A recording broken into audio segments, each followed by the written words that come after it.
நண்பர் ஆதவ் அர்ஜுனாவினுடைய குரல்தான் அதை துவக்கி இருக்கிறது. ஆதவ் அர்ஜுனா அவர்கள் ஒரு தனித்தன்மை வாய்ந்தவர், திறமையானவர், அதில் மாற்று கருத்து கிடையாது. எல்லா வசதிகளும் படைத்தவர். அவர் இன்றைக்கு விடுதலை சிறுத்தைகள் கட்சியிலே ஊடுருவிக் கொண்டிருக்கிறார். விடுதலை சிறுத்தைகள் கட்சியை அவர் இரண்டாக உடைத்து விடுவாரோ என்று கூட எனக்கு சந்தேகம் இருக்கிறது. ஆனால் விடுதலை சிறுத்தைகள் கட்சி ஜாக்கிரதையாக இருந்து கொள்ள வேண்டும். என்னுடைய ஆட்சியிலே பங்கு என்ற கோஷம் என்பது நான் கேட்கின்ற கோரிக்கைகள் நிறைவேற்றப்பட வேண்டும். கொங்கு மண்டலத்தினுடைய வளர்ச்சி திட்டங்கள் தாமதப்படுத்தக்கூடாது. இதுதான் பங்காக நான் பார்க்கிறேன்.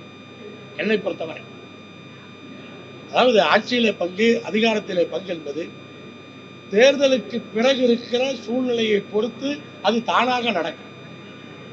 இப்போது அதை பற்றி பேசுவதெல்லாம் ஒரு பத்திரிகையினுடைய கவனத்தை தன்பக்கம் ஈர்ப்பதற்காக, நான் எப்போதும் தலைப்புச் செய்தியில இருக்க வேண்டும் என்பதற்காக எடுக்கின்ற நிகழ்வுகள். விடுதலை சிறுத்தைகள் கட்சியிலே நண்பர் ஆதவ் அர்ஜுனாவினுடைய குரல்தான் அதை துவக்கி இருக்கிறது.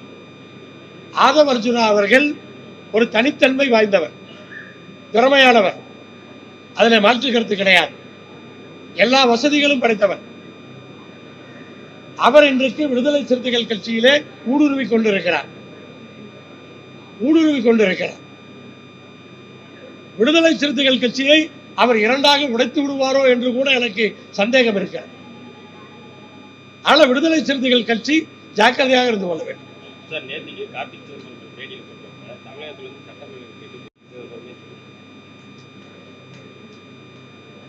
எல்லா ஆட்சியிலுமே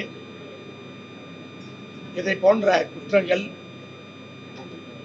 நடக்கும்போது அதை எதிர்த்து குரல் கொடுக்க வேண்டியது எதிர்கட்சியாக இருந்தாலும் தோழமை கட்சியாக இருந்தாலும் ஒரு அரசியல் கட்சியினுடைய கடமை. இந்த நிகழ்வுகள் எல்லாம் உடனடியாக ஒடுக்கப்பட வேண்டும். ஓரளவுக்கு சென்னையினுடைய ஆணையாளராக புது ஆணையாளர் திரு அருண் IPS அவர்கள் பொறுப்புக்கு வந்த பின்னும் தமிழ்நாட்டினுடைய சட்டம் ஒழுங்கு ADGP-யாக திரு டேவிட்சன் ஆசீர்வாதம் IPS அவர்கள் பொறுப்புக்கு வந்த பின்பும் ஓரளவுக்கு அவர்களெல்லாம் திட்டமிட்டு செயல்பட்டுக் கொண்டிருக்கிறார்கள். இதையெல்லாம் கண்டிப்பாக கட்டுப்படுத்தி விடுவார்கள் என்ற நம்பிக்கை எனக்கு இருக்கிறது. ஒரு தோழமை கட்சியாக இந்த நிலை தொடரக்கூடாது. இது வருத்தம் அளிக்கக்கூடிய விஷயம். இது போன்ற பிரச்சனைகளுக்கு இரும்பு கரம் கொண்டு அரசு அடக்க வேண்டும். தாமதம் இல்லாமல் தீவிரமான நடவடிக்கைகளை மேற்கொள்ள வேண்டும். பாதகம் செய்பவரை கண்டால் நாம் பயங்கொள்ளலாகாது பாப்பா. மோதி மிதித்து விடு பாப்பா, அவர் முகத்தில் உமிழ்ந்து விடு பாப்பா. அண்மை செய்திகளை உடனுக்குடன் தெரிந்து கொள்ள இணைந்திருங்கள் இயம்நாடு தொலைக்காட்சியுடன்.